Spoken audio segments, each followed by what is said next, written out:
welcome, and I want to thank you all for coming out and braving the Seattle traffic for this first in a series of panels. And I also want to start with a special thank you to our panelists in favor of the $15 an hour wage increase. It's hard enough for people to speak in public, and it's much harder when you're coming before a crowd you largely disagree with. So I want to put a special thank you out to them. First, I want to address my bias. I am the moderator today, and some people might be thinking, wait a second, that's the guy who hosts the morning show. I know he has strong opinions. Well, my goal is to encourage a lively, informative, and passionate discussion. It may at times get heated, but my objective is to make sure it doesn't get mean-spirited. When Brit Hume was an anchor at ABC News, he said that everybody in the media has a bias. The problem is they refuse to recognize it. So I recognize that I have a bias, but in order to accommodate for that as moderator tonight, I've drawn questions from materials presented by the $15 an hour minimum wage hike advocates and requested suggestions from a liberal perspective, including that of our sister station, 97.3 Cairo FM. Host Dave Ross kindly provided me with some suggestions this evening. So you will hear I will try and adopt a liberal perspective when I am questioning Ben Shapiro and Paul Guppy, and I will try and adopt a more conservative perspective when I'm questioning our other panelists. So, two producers in the audience, Chris Martin and my own producer, Nicole, if they're here. We couldn't get up so early and do all these things without them. So if you catch them, thank them for making that possible.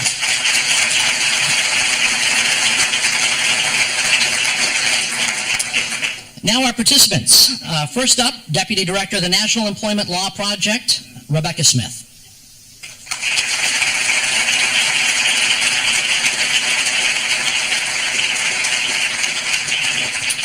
Next, the Vice President for Research at the Washington Policy Center, Paul Guppy.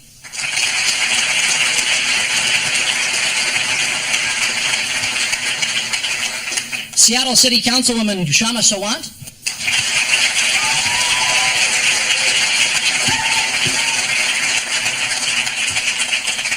And best-selling author, columnist, editor, and KTTH Afternoon Drive host, Ben Shapiro.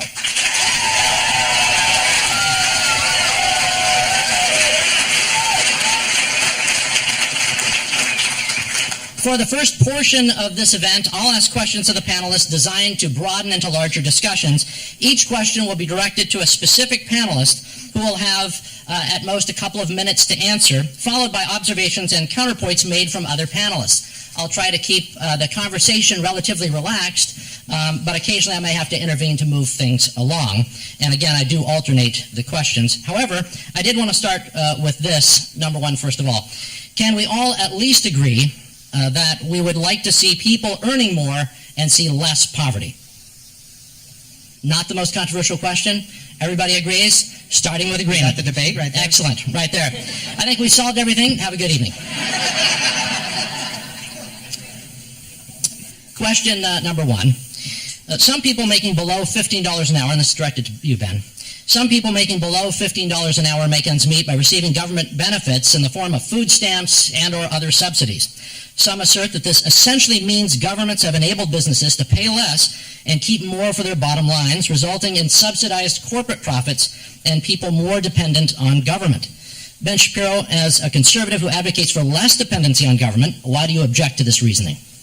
I don't object to that reasoning. I think it's 100% true. I think the major problem that we have with regard to food stamps supplementing people's wages is that these companies are being paid off by the government. I mean, they're getting enormous subsidies from the federal government in the form of food stamps, and there are two ways that you can correct that in terms of wages. The first way that you can correct that in terms of wages would be with a measure like the minimum wage, which, as we'll argue about tonight, decreases, in my opinion, employment. The evidence, I believe, tends to show that it decreases employment, or at the very least puts a cap on it and makes it more difficult for small businesses to operate while big businesses are still getting these subsidies.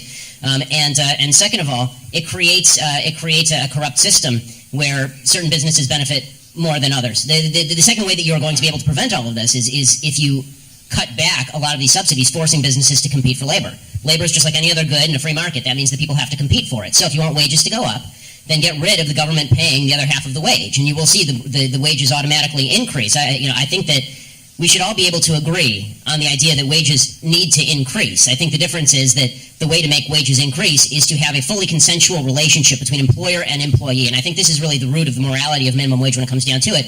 And in two sentences here is that I would never force an employee to work for an employer at a given wage. That violates the 13th Amendment and constitutes slavery or indentured servitude. By the same token, I would never force an employer to pay a given wage to an employee, because that is a lack of consent on the part of the employer and violates basic principles of fairness as well as freedom. Let's hear from the